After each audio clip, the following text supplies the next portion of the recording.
medicine is a very useful mechanism in natural healing process.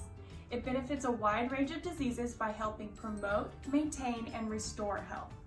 Qualified herbalists go through intense training to know everything about individual herbs and how they are used in formulas.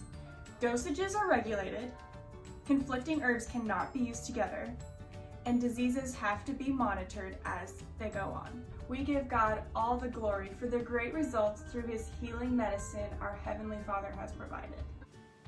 It states in Genesis 1:29 and 30, "I have given you every herb-bearing seed, which is upon the face of all the earth, and every tree in which is the fruit of a tree yielding seed. I have given every green herb for meat," and it was so.